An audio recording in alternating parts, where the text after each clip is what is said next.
Pagka ininterrupt nyo or dinisturb or pipigilan nyo yung ating hearing, yan po ay criminal offense.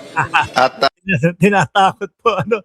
Nandun kasi sa totoong Senate Blue Ribbon Committee, no, kila Erwin Tulfo. Nakita ko nga po nung nag-umpisa yung Senate Blue Ribbon Committee na yun, mga bossing, yung kay Erwin Tulfo, nagpalakpakan po eh. 'Di ba? Nagpalakpakan ho yung mga ano eh, yung mga empleyado, mga kababayan eh. Oh, 'di ho ba? Oh, tuloy natin. Ano 'yan? Okay, tuloy. ang hindi pagpapasok sa aming resource person ay kasama po yan sa paparusahan.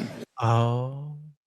Kaso wala namang pumasok sa inyo. Kaya kaya walang matatakot.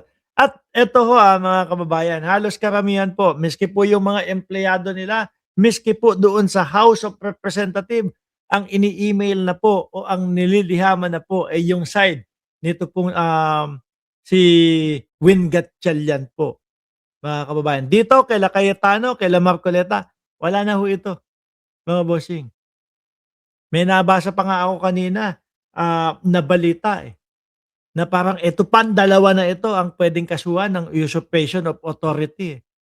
'Di ba, ito, laging sinasabi ni Alan Peter Cayetano, alam naman natin na si, Win Gatchalian ay pwede kasuhan ng usurpation of authority, eh, mukhang mas sila pa po yata ang makakasuhan, etong dalawa na ito, mga bossing. Sabi ni Berta, ang ginagawa ng mga utak ano 'yan, ang ginagawa ng mga utak didilis 'no, Mr. 10K at Mr. 2K Baligod Depensor ay patunay na destabilisasyon sa gobyerno ni Pangulong Bongbong Marcos. Correct naman ho kasi.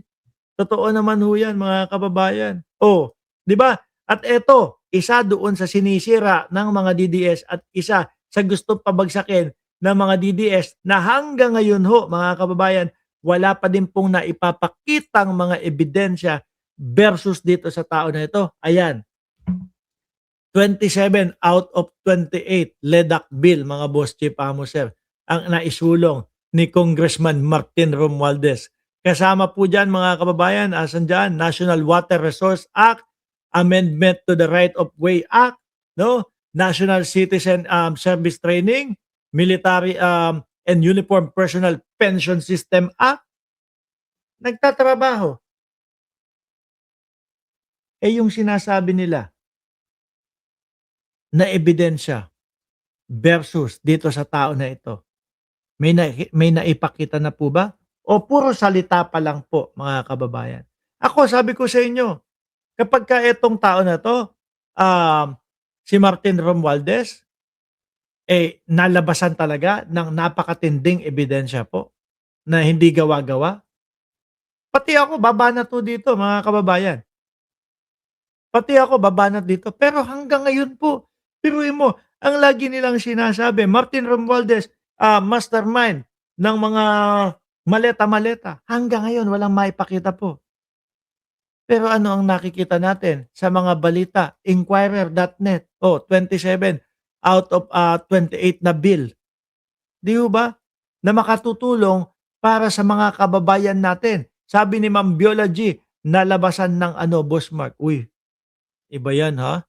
Immigration modernization, revised government auditing, single-use plastic bag tax act, new government procurement reform, anti-financial account scamming, anti-agricultural economic sabotage.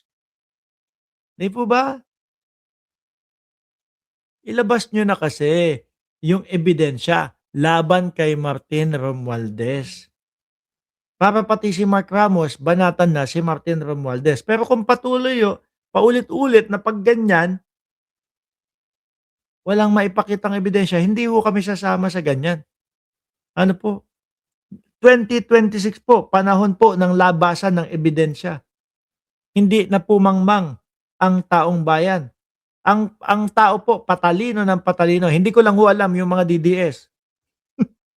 Kasi kasi yung mga DDS hanggang ngayon po, parang hindi ko alam. Ayoko naman pong manlibak ng tao, ayoko naman manghamak ng tao. Pero hindi ko maintindihan kung ano po yung tumatakbo sa mga utak ng mga yan.